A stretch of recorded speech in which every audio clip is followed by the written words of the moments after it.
विकास कटारिया उर्फ विकास सिंहपुरिया हमारे गुरु भाई हैं। अच्छी आत्मा है, सभी अच्छी आत्मा है जो परमात्मा की शरण में आ गई है। या यूं कहिए कि इस पृथ्वी पर वर्तमान में जितने भी मनुष्य शरीरधारी स्त्री या पुरुष हैं, चाहे वो दुनिया के किसी भी कोने में बैठे हैं, उनको भी गुरुदेव भगवान ने बहुत ही अच्छी आत्माओं की संज्ञा दी है। क्योंकि वर्तमान कलयुग की पिछली पीढ़ी भगवान स्वयं सतगुरु रूप में धरती पर प्रकट है। आत्म कल्याण का सुनहरा मौका है।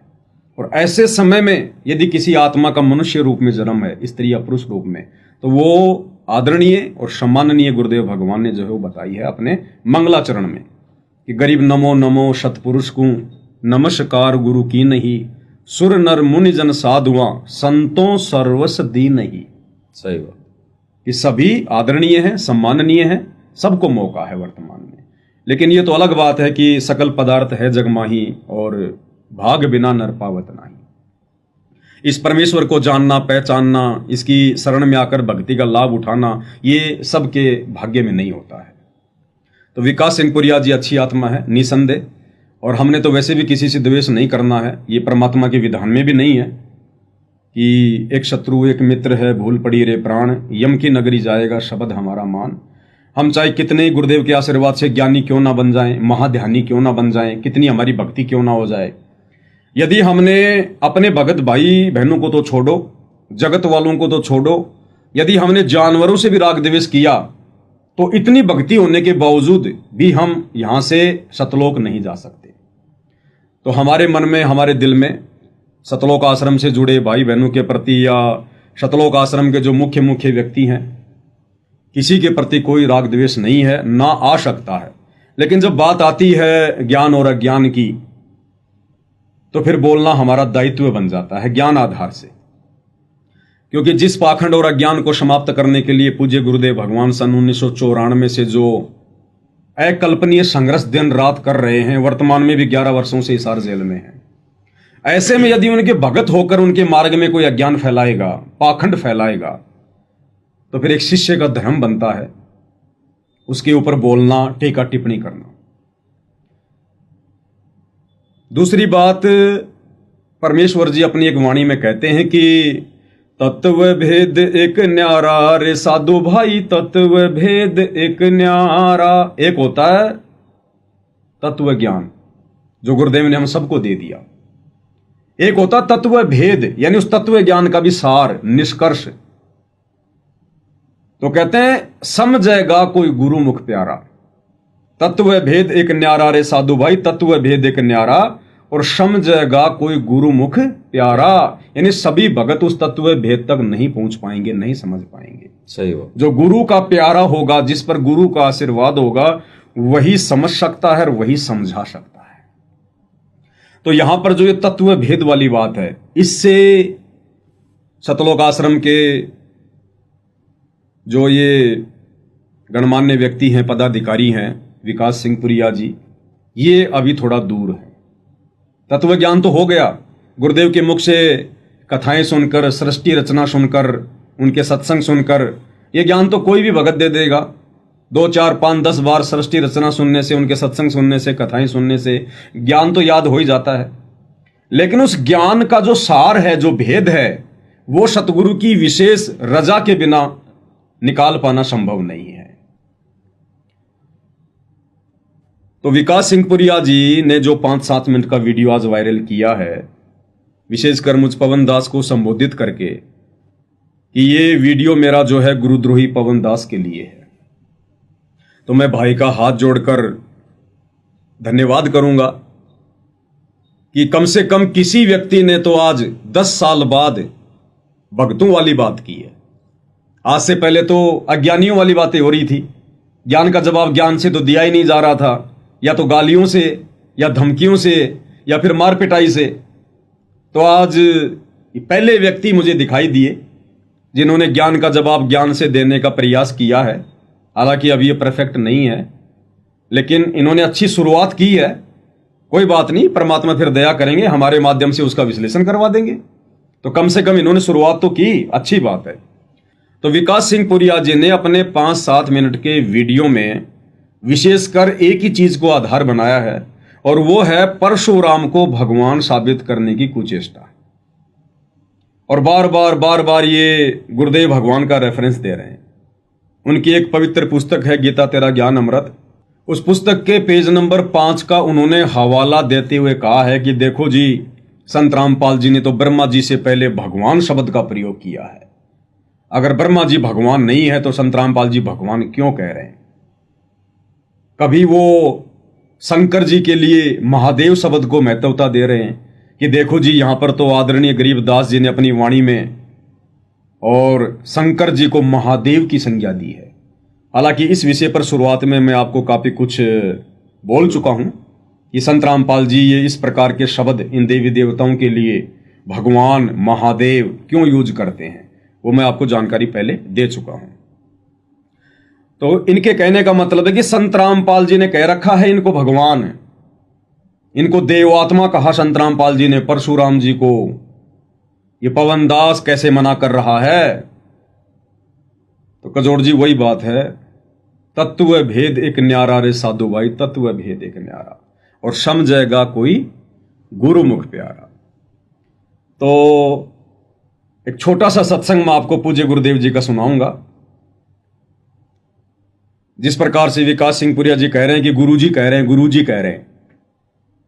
अरे गुरु की किन बातों को आपने अध्यात्म में लेना है? गुरु किन बातों को किस दृष्टिकोण से कह रहा है? किस बात को कहने के पीछे गुरु का क्या संकेत है? इसी को तो तत्व भेद कहते हैं, इसी को तो तत्व भेद कहते हैं। अब विकास सिंह पुरिया जी की हालत तो वैसी है जैसा कुछ बच्चे आपस में खेल रहे हैं। 2-4 बच्चों के हाथों में मिठाई, वो मिठाई खा रहे हैं, एक बच्चे के हाथ में मिठाई नहीं है, और वो बच्चे कह रहे हैं कि तुम्हारे घर पर मिठाई नहीं है, तुम्हारे घर पर मिठाई नहीं है। और वो बच्चा कह रहा है हमारे घर पर मिठाई। वो कह रहे हैं नहीं नहीं, तुम्हारे घर पर मिठाई नहीं है। अब वो बच्चा उनको ये बात समझाने के लिए, बताने के लिए घर पर जाता है और अपने पिताजी की फोटो को हाथ में लेता है और उन बच्चों को उनके पास में आकर कहता कि देखो, तुम कह रहे थे कि हमारे घर में मिठाई नहीं है, ये देखो। पिताजी की फोटो को आगे करके कहता कि ये देखो मेरे पिताजी, इनका नाम है मीठालाल जी। क्या नाम है? मीठालाल जी। तुम कैसे कह रहे हो कि हमारे घर में मिठाई नहीं है, हमारे घर में मीठा नहीं है, ये देखो मीठालाल जी। क्या वो फोटो मिठाई हो सकती है? वो तो एक मन बहलाने वाली सी बात हो गई, अपनी बात को ऊपर रखने वाली बात हो गई। सही बात। तो विकास सिंह पुरिया जी वर्तमान में आध्यात्मिक क्षेत्र में इस स्तर पर खड़े हैं। अज्ञान को ज्ञान साबित करने की कुछ चेष्टा कर रहे हैं। यदि आज गुरुदेव के आशीर्वाद से यह वीडियो ना बने तो कितने भगत भाई बहन विकास सिंह पुरिया जैसे भक्तों को परम भगत मानकर, ज्ञानी भगत मानकर, उनके इन विचारों को सुनकर जो अभी हम सुनने जा रहे हैं, भ्रमित हो सकते हैं। तो ये कह रहे हैं कि गुरुदेव ने कहा, गुरुदेव ने कहा। अब तत्व भेद ये कहता है कि अपने गुरुदेव की हर बात को जो का त्यों स्वीकार करना उचित नहीं है। आपको उदाहरण देता हूं छोटा सा गुरुदेव के मुख कमल से। पूज्य गुरुदेव ने अपने एक सत्संग में कहा है कि एक बार एक किसान था, उसके घर में काफी वर्षों बाद में बेटा हुआ। तो उसने अपने लड़के को भेजा कि जा तू पंडित जी को बुला के लेके आ, होम करवाना है। बच्चा चला गया पंडित जी के पास में। अब गुरुदेव ने यह कथा सुनाते सुनाते फिर क्या कहा कि वहां पर मेरे जैसा एक पाखंडी बैठा हुआ था। वो बच्चा जिस पंडित के पास में गया था होम करवाने के लिए, यज्ञ करवाने के लिए, तो गुरुदेव ने कहा कि वहां पर मेरे जैसा एक पाखंडी बैठा हुआ था। यानी सतगुरु रामपाल जी भगवान अपने आप को यहां पर पाखंडी कह रहे हैं कि मेरे जैसा एक पाखंडी वहां बैठा हुआ था, यज्ञ करने वाला, होम करने वाला। अब कोई भाई ये कहे कि लो जी गुरुजी तो पाखंडी हैं। अरे गुरुजी अपने मुंह से कह रहे हैं कि भाई मेरे जैसे पाखंडी। और कोई समझदार भगत ये कहे, अरे भगत जी यहां पर गुरुजी कहना क्या चाह रहे हैं, समझाना क्या चाह रहे हैं, उनके संकेत क्या है, उन चीजों को समझो। नहीं नहीं नहीं, गुरुजी खुद कह रहे हैं कि मेरे जैसा पाखंडी, हम तो गुरुजी की बात मानेंगे। तो विकास सिंह पुरिया जी की हालत ऐसी है, इन्होंने हर बात पर जो पुस्तक इन्होंने दिखाई है गीता तेरा ज्ञान अमृत, जिसमें सतगुरु रामपाल जी ने किस दृष्टिकोण से हमारी छोटी बुद्धि को देखते हुए और इन नकली भगवानों के नाम से पहले भगवान शब्द लगाए हैं, देव आत्मा शब्द लगाए हैं, उन चीजों को वर्तमान में स्वीकार करना। अरे वर्तमान में तो गुरुदेव ब्रह्मा जी को भी कह रहे हैं भगवान, तो क्या हम उनको भगवान मान लें? क्या उनकी पूजा शुरू कर दें? क्योंकि पूजा तो भगवान की जाती है ना, भक्ति तो भगवान की जाती है ना, तो क्या हम भी उनकी भक्ति करना शुरू कर दें? नहीं, जितनी और जैसी भक्ति साधना उन देवी देवताओं की हमने करनी है, जैसा हमें गुरुदेव भगवान ने निर्देशित किया, हमने केवल उतना ही करना है। बाकी चाहे गुरुदेव उनको कितना ही भगवान कहें, कितना ही परमात्मा कहें, ये उनकी मौज, उनकी मर्जी। हमें केवल उतना ही करना है जितना गुरुदेव ने हमें मार्ग दर्शन दिया है। तो यहां गुरुदेव भगवान क्या कह रहे हैं अपने आप को कि मेरे जैसे पाखंडी। एक बार गुरुदेव के मुख कमल से आपको थोड़ा सुना देते हैं। बहुत सी आपने कथाएं सुनी होंगी कि एक भगत का छोरा हो गया, लड़का हुआ, हाँ ना, एक का पिताजी मर गया, पिताजी मर गया तो श्राद्ध आया। एक भक्त वहां पहुंचा जो मेरे जैसा पाखंडी था, एक भक्त वहां पहुंचा जो मेरे जैसा पाखंडी था, एक भक्त वहां पहुंचा जो मेरे जैसा पाखंडी था। जाकर कहने लगा पंडित जी कोई हमारे पिताजी की खैर खबर दो। ने बोला भाई तेरे पिताजी ने तो गऊ चाहिए सर और लागड़ हो, और वो तो बहुत तिसाया हो रहा सर, और भाई नहीं दोगे ना तो देख थारा नष्ट हो जाओगे। अब ने बोला पंडित जी, यानी पंडित माने कोई जाति विशेष से नहीं कहा। तो आपने सुने पूज्य गुरुदेव जी के वचन, उनका सत्संग, जिसमें गुरुदेव अपने आप को पाखंडी कहकर संबोधित कर रहे हैं। तो विकास सिंह पुरिया जी के अनुसार जो उस अज्ञान को ऊपर रखते हुए, अपने साथी डॉक्टर चांद राठी की बात को ऊपर रखते हुए जो कह रहे हैं कि गुरुदेव कह रहे हैं, इनको महात्मा कह रहे हैं, इनको महादेव कह रहे हैं, इनको भगवान कह रहे हैं, देवी देवताओं को, तो चांद राठी जी ने कह दिया तो क्या हो गया? अब गुरुदेव तो अपने आप को पाखंडी भी कह रहे हैं, फिर आप लोग भी गुरुदेव को पाखंडी कहो, आप भी कहिए फिर पाखंडी। भाई आप तो बिल्कुल गुरु आज्ञा में चलते हैं, गुरुमुखी हैं, जैसा गुरु कहेगा आप तो वैसा ही करोगे। तो गुरु तो यहां अपने आप को पाखंडी कह रहे हैं, तो इन्होंने भी गुरु जी को पाखंडी कहना चाहिए फिर तो। एक वाणी में तो गुरुदेव भगवान ये भी कहते हैं कि मैं कुत्ता हूं गुरुदेव का, रामपाल दास का नाम। तो क्या हम भी अपने गुरुदेव भगवान को जो है उस शब्द से संबोधित करेंगे? नहीं कर सकते ना। नहीं। तो तत्व ज्ञान और तत्व भेद में रात दिन का अंतर है। बिल्कुल। इसीलिए गुरुदेव भगवान कहते हैं कि शब्द सैन सतगुरु की पहचान है, वो पावे अटल सुहाग रे। जो अपने गुरु के द्वारा किए गए सत्संगों में छुपे हुए संकेतों को समझकर भक्ति करेगा, वही आत्मा अटल सुहाग यानी परम धाम को प्राप्त करेगी, सतलोक को।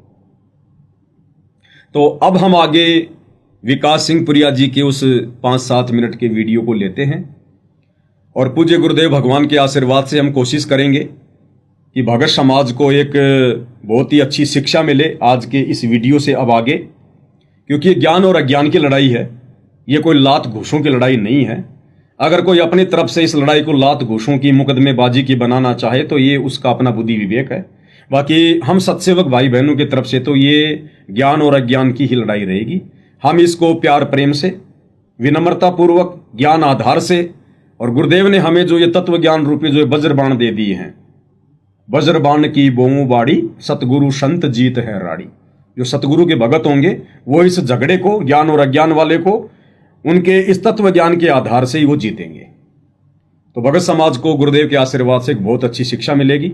हमारा किसी से कोई राग द्वेष नहीं है, किसी से कोई मनमुटाव नहीं है, कोई ईर्ष्या नहीं है। आज भी अगर विकास सिंह पुरिया जी या गुरुदेव के छोटे भाई महेंद्र जी या गुरुदेव का परिवार, कोई भी कोऑर्डिनेटर, भले आज वो कितने ही काल प्रेरित होकर खुद भी काल के मुंह में जा रहे हैं, संगत को भी लेकर जा रहे हैं, भक्ति विरुद्ध कुक्रम कर रहे हैं आए दिन, आज भी यदि वो हमें मिलते हैं तो हम तो उनको अपने सीने से लगाने को तैयार हैं। वे भले चाहे हमें अपना शत्रु समझ रहे हैं, लेकिन हमारे दिलो दिमाग में केवल भाई वाला ही भाव है, मित्र वाला ही भाव है, शत्रु वाला भाव बिल्कुल भी नहीं है। लेकिन जहां बात आएगी गुरुदेव के इस शत मिशन में, आध्यात्मिक मार्ग में अज्ञान या पाखंड का समावेश करने की, तो वहां पर बोलना फिर हमारे लिए लाजमी हो जाता है।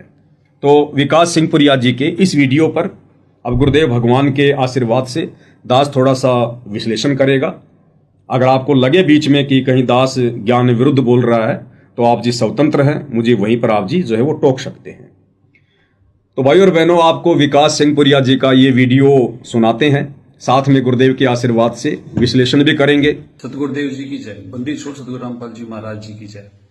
ये वीडियो पवन जयपुर, जो सतगुरु रामपाल जी महाराज जी ने गुरुद्रोही घोषित कर रखा है, उसकी उस वीडियो के जवाब में बनाई जा रही है, जो वीडियो उसने महम कॉन्फ्रेंस में हमारे साथी भगत, जो गुरु जी के वकील सेवादार भी हैं, चांद राठी जी की बात को लेकर बनाई है।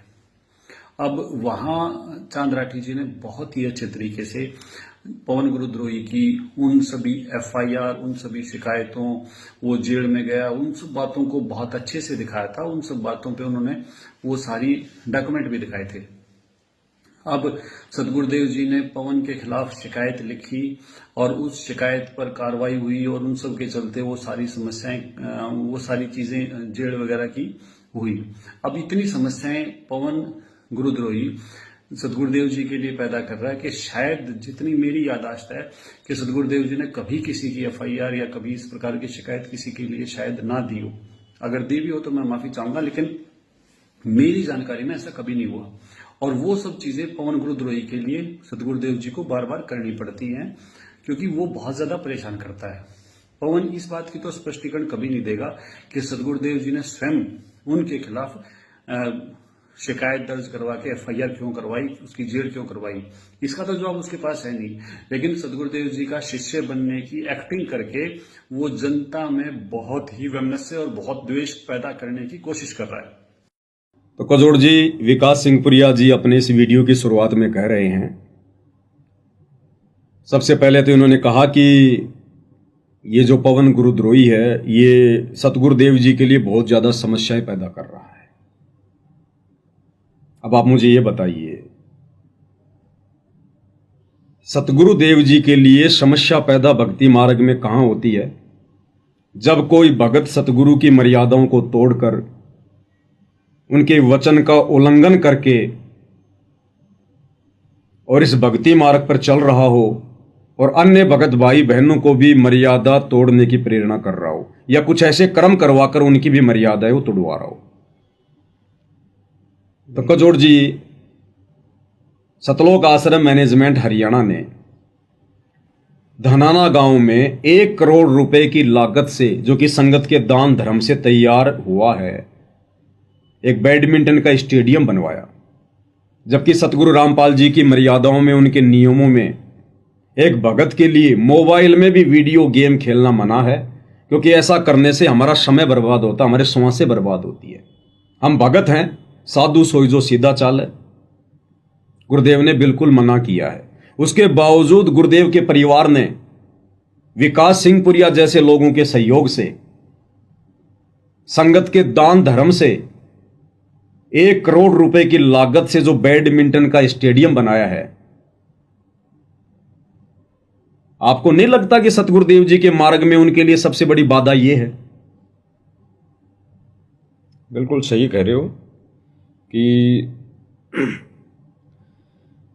जो गुरु मर्यादा है, जो गुरुदेव ने मर्यादा बता दी एक शिष्य को, एक भगत को, तो वो तोड़वाने वाला सबसे ज्यादा भक्ति मार्ग में रोड़ा है।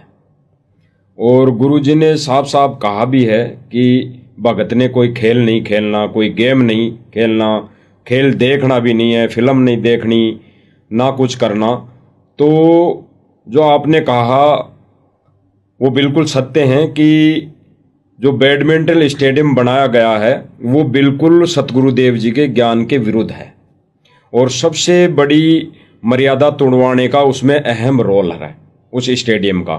तो सबसे ज़्यादा रोड़ा जो बन रहे हैं उस स्टेडियम को बनवाने वाले बन रहे हैं, वहीं गुरुदेव की असली मर्यादा जो है भक्ति मार्ग की वो तोड़वा रहे हैं। तो साफ बात है, साफ जाहिर सी बात है कि ये राष्ट्रीय समाज सेवा समिति मैनेजमेंट जो भाई हैं और जिसमें ये अहम भूमिका ये भी निभा रहे हैं विकास जी और चांद राठी जी, ये सभी के सभी जो अहम भूमिका निभा रहे हैं वो बिल्कुल सतगुरुदेव जी की मर्यादा तोड़वाने की निभा रहे हैं।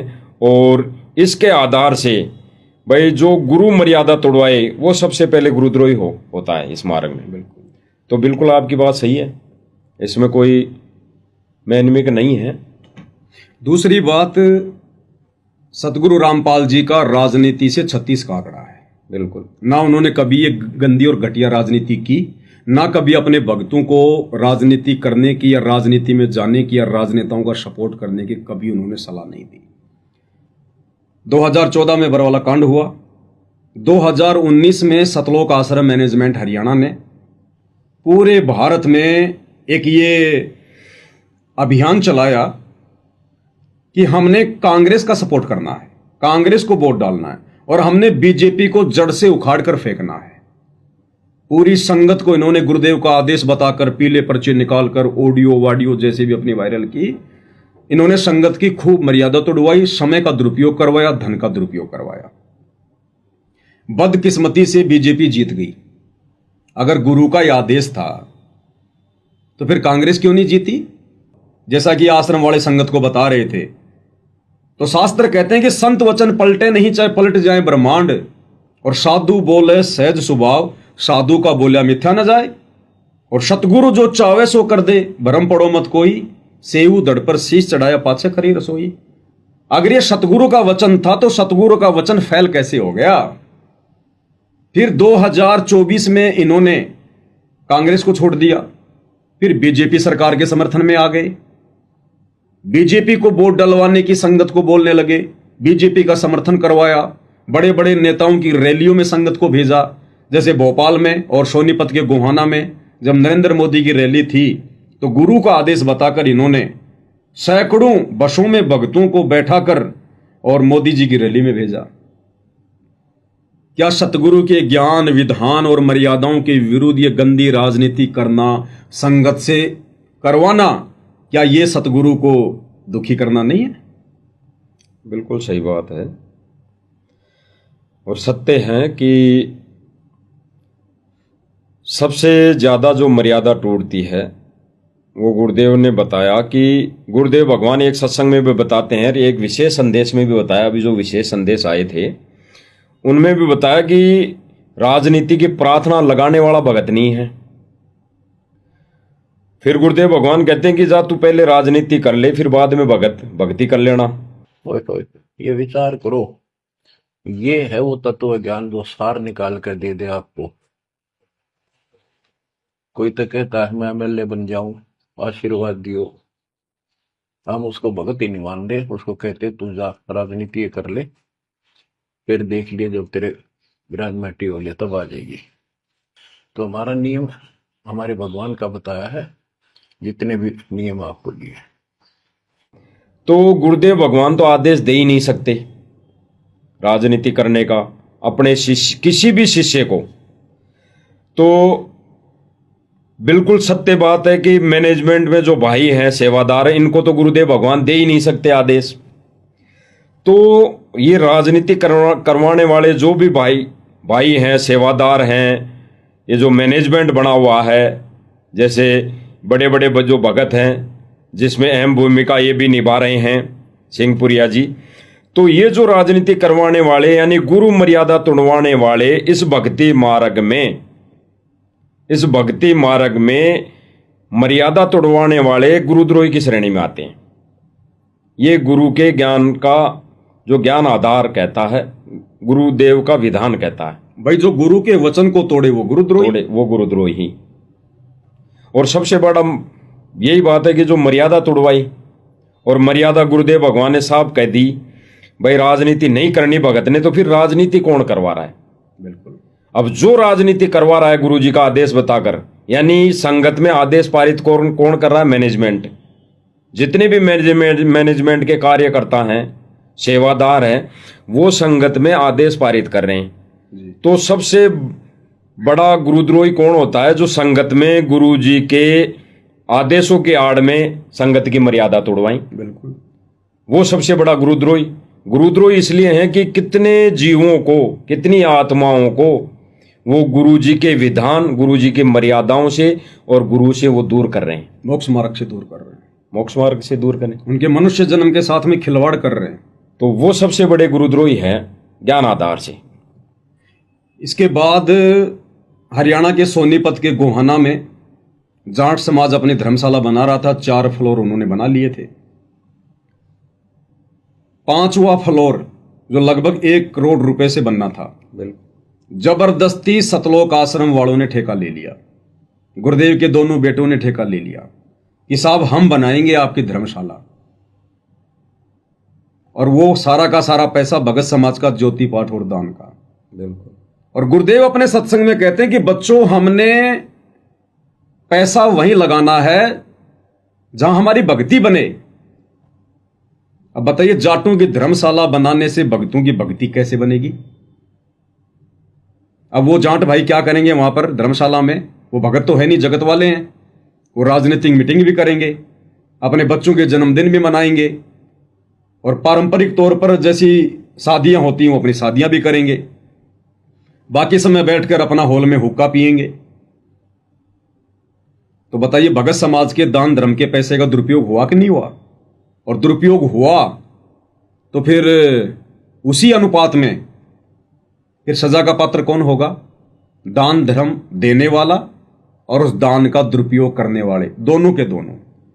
तो ये जो ये कर्म था गुरुदेव की मर्यादाओं के विरुद्ध, जो कार्य हमारे गुरुदेव ने कभी नहीं किए इस प्रकार के, क्या ये गुरुदेव भगवान को दुखी करने वाला कर्म नहीं है? बिल्कुल सही बात है। और इसमें जो आपने कहा कि जो ये गोहाना के अंदर जाट धर्मशाला जो बनाई गई, तो इसमें भी जैसे मैनेजमेंट ने आदेश दिया संगत को कि ये गुरुदेव का आदेश है कि 1 फ्लोर बनाने का गुरुदेव का आदेश है, जबकि इन्हीं के जो मैनेजमेंट में सेवादार है, मैनेजमेंट है, इन्हीं के एक भगत भाई का इंटरव्यू है। वो धनाना के पूर्व सरपंच है, जो कि गुरुदेव के बड़े लड़के वीरेंद्र के दोस्त हैं। भगत भी तो है। हाँ, अब उन्होंने नाम ले लिया। तो उनका इंटरव्यू था, उन्होंने ये कहा उस इंटरव्यू में कि हमारी तो, जब पत्रकार ने पूछा कि इसके प्रति आपके क्या विचार हैं, तो उस भाई ने कहा कि भाई हमारे तो विचार, हमारी तो इच्छा उसी दिन बन गई थी जिस दिन इस धर्मशाला की नींव लगी, मुहूर्त लगा। उसी दिन हमारी इच्छा, यानी हमारे अंदर प्रेरणा हो गई थी कि हम भी इसमें सहयोग करें। फिर पत्रकार ने पूछा कि फिर, तो फिर वो कहा कि हमारी आश्रम में कमेटी बनी हुई है। फिर कमेटी ने विचार विमर्श किया, फिर विचार विमर्श करके हमने गुरुदेव जी से प्रार्थना लगाई, यानी उसके बाद प्रार्थना लगाई उन्होंने। तो प्रार्थना लगाने पे गुरुदेव का उसका कहना था कि गुरुदेव जी ने कोई जवाब नहीं दिया। फिर उन्होंने जवाब भी दिया विशेष प्रार्थना करने पर, तो उन्होंने ये जवाब दिया कि जो थारे मन में हो वो कर लो। तो गुरुदेव भगवान तो अंतर्यामी है, तो उन्होंने उनकी मन की जान ली, क्योंकि उन्होंने जिस दिन उस धर्मशाला का मुहूर्त लगा उसी दिन उन्होंने सोच लिया था मैनेजमेंट ने कि हम इसमें सहयोग करेंगे भक्तों के दान का। मतलब सतगुरु से पूछना तो केवल एक फॉर्मेलिटी हो गई और समर्पण का परिचायक है। इस दान से महासभा को जाट भवन के निर्माण में महत्वपूर्ण मदद मिलेगी। बहुत बढ़िया जी काम हो रहा है। बहुत सच्ची पूछो तो हमने जिस दिन नीम टकी नहीं उसी दिन हमारी सोच बदल गई थी, हम भी कुछ सहयोग कराएंगे जी। तो हमारी एक कमेटी बनी हुई है जी वहाँ आश्रम के अंदर जी। तो हमने गुरु जी से प्रार्थना करी, हम कोई भी काम करते हैं तो गुरु जी से प्रार्थना करके करते हैं। ठीक है। गुरु जी ने आदेश दिया भी जो तारे मन में वो कर दो। गुरु जी ने आदेश दिया भी जो तारे मन में वो कर दो। गुरु जी ने आदेश दिया भी जो तारे मन में वो कर दो। गुरु जी ने आदेश दिया भी जो तारे मन में वो कर दो। तो इन्होंने जब पूछा तो गुरुदेव भगवान तो अंतर्यामी थे, और गुरुदेव भगवान वही वैसा ही आदेश दे दिया जैसे वो मतंग ऋषि वाला था। बिल्कुल, जैसे हा हा हु के मन में जो बातें हो रही थी, बिल्कुल मतंग ऋषि ने वैसा ही बोल दिया कि जो तुम्हारे मन में वो ही बन जाओ। तो गुरुदेव ने भी कह दिया भाई जो थारे मन में है वह कर लो। फिर इन्होंने एक फ्लोर बनाने की इन्होंने ठान ली, और संगत को कह दिया कि गुरु जी का आदेश है। तो ऐसा कर्म करने वाला, यानी गुरु जी का आदेश बताकर खुद इंटरव्यू दे रहा है, उस इंटरव्यू में कह रहा कि पहले हमने सोच लिया, फिर हमने फॉर्मेलिटी के तौर पर प्रार्थना की गुरुजी से, फिर गुरुजी ने कह दिया कि जो थारे मन में वो कर लो। यानी गुरुदेव भगवान का कोई आदेश नहीं, और ये शब्द कहना कि थारे मन में आवे वाह कर दो, इसका मतलब गुरुजी ने नाराज होकर ही नाराज होके के। तो फिर संगत को क्या आदेश दिया कि ये गुरुदेव जी का आदेश है कि एक फ्लोर बना दिया जाए। संगत बेचारी नादान भोली। तो गुरुजी के आड़ में ऐसा आदेश देने वाली जो समिति है, मैनेजमेंट है, और गुरुजी के आदेशों के आड़ में एक फ्लोर बना के, यानी बिना गुरु आदेश के अपने मते से एक फ्लोर बनाकर भगतों के दान की वहां सेवा देकर सबसे ज्यादा भगत समाज के कर्म फोड़े। और ऐसा कर्म करने वाला सबसे बड़ा गुरुद्रोही की श्रेणी में है। बिल्कुल। दूसरा, फिर राजस्थान के अजमेर में राजपूत जो करणी सेना थी अपना एक आंदोलन वो कर रही थी, क्योंकि राजपूत समाज का एक गैंगस्टर था आनंदपाल सिंह, जिसकी पुलिस एनकाउंटर में मृत्यु हो गई थी। तो राजपूत समाज चाह रहा था कि हम उसको शहीद का दर्जा दिलाएं। तो उसको शहीद का दर्जा दिलाने के लिए राजपूत जो करणी सेना के लोग थे वो राजस्थान के अजमेर में अपने एक रैली आयोजित कर रहे थे। अब दुर्भाग्य से उस समय सतगुरु रामपाल जी का वकील भी डॉक्टर एपी सिंह था, और उधर से आनंदपाल सिंह का वकील भी एपी सिंह। और आनंदपाल सिंह के वकील एपी सिंह ने सतलोक आश्रम मैनेजमेंट हरियाणा वालों के साथ में राजपूत करणी सेना वालों की साठगांठ करवा दी कि तुम इनका साथ दो, ये तुम्हारा साथ देंगे। ये परीक्षा थी। इन लोगों ने वैसा ही किया जैसा उस वकील ने बता दिया। और बेचारे राजस्थान के भगत समाज को, जब राजस्थान में रैली थी तो राजस्थान के भगत समाज को तकरीबन 25 से 30 हजार की संख्या में भक्तों को इकट्ठा किया, और अजमेर में राजपूत करणी सेना की उस मीटिंग में, उस रैली में भक्तों को वहां बैठा दिया गया। उनके समर्थन में, यानी गुंडे की सीबीआई जांच के समर्थन में संतों को बैठा दिया गया, जबकि गुंडे का और संत का तो 36 का आंकड़ा होता है। और नाम किसका? पूज्य गुरुदेव भगवान का। और उसी मंच पर जोधपुर से एक व्यक्ति है, भगत है लक्ष्मण दास, जिसको एलडी कहते हैं, उसने 5 लाख रुपए नगद उस मंच पर खड़े होकर राजपूत करणी सेना को दिए, भगत समाज का दान का पैसा। तो क्या भक्ति विरुद्ध जो ये कर्म है, क्या ये सतगुरुदेव जी को दुखी करना नहीं है, नाराज करना नहीं है? जो विकास सिंह पुरिया जी कह रहे हैं कि ये पवन गुरुद्रोही सबसे ज्यादा गुरु जी को दुखी करता है, तो दुखी करने वाले कर्म क्या ये नहीं है? सही बात कह रहे हो। देखो, दुखी परमात्मा को करने वाले ये मैनेजमेंट जितने भी कर्म कर रहा है अपने मते से गुरुदेव जी के आदेशों के आड़ में, वो सारे कर्म गुरुदेव को दुखी करने वाले हैं। और गुरुदेव भगवान ने विशेष संदेश में ये चीज बोली भी है, ये बात बोली भी है कि बच्चों सुधर जाओ, संभल जाओ, बाद में ये समय नहीं मिलेगा। घना दुखी नहीं करो, मेरी उम्र को देखो। घना दुखी मत करो, उम्र देखो मेरे ऊपर रहम करो, रहम करो। अगर अपने ऊपर नहीं कर सकते तो मेरे ऊपर रहम करो। जैसे भगत है, मेंबर बना दिया और मेंबर बन गया, खाक भक्ति कर रहा, सरपंच ही उठा दिया, वो उठ गया। तो जाना कहा तुम ये उठ जाओगे, पैसे वहां जाओगे त्रिकुटी पे, तो ये लालच वहां भी होंगे। तेरी इतनी भक्ति है, वहां पर वही बना दियो, जाओगे वहां पड़ जाओगे, चलो वहां ले चलते हैं। तो जब मैं तैयार हो जाएगा, जब यहाँ सरपंच बनना तैयार है, तो देवता बनना क्या दिक्कत होगी इसका? इसलिए दास कहता है सुधर जाओ, क्यों तुम मुझे परेशान कर रहे हो, क्यों तुम भगवान ने दुखी कर रहे हो। इसलिए दास कहता है सुधर जाओ, क्यों तुम मुझे परेशान कर रहे हो, क्यों तुम भगवान ने दुखी कर रहे हो। इसलिए दास कहता है सुधर जाओ, क्यों तुम मुझे परेशान कर रहे हो, क्यों तुम भगवान ने दुखी कर रहे हो। अपने कर्म फोड़ने तो फोड़ लो, नाम मना लो, फिर इससे अच्छा तो इस पुल्ला छोड़ दो, तुम्हारा भी तो रिजल्ट खराब करो। ऐसे लोगों आंख खोल लो। अब कितना बताया था, 3 लोग का राज, जय कोई जीव को कोई दे, लाख बताई क्या करे जब नहीं नाम तक। वो कर्म करने से भक्ति नहीं रहेगी, भक्ति छूट के नियम बना दिया, फिर चाटोगे इस राज ने, कल कुत्ते बन के ये धक्के खाओगे, ये लोग जूते मारेंगे जो तुम सरपंच करते फिरे।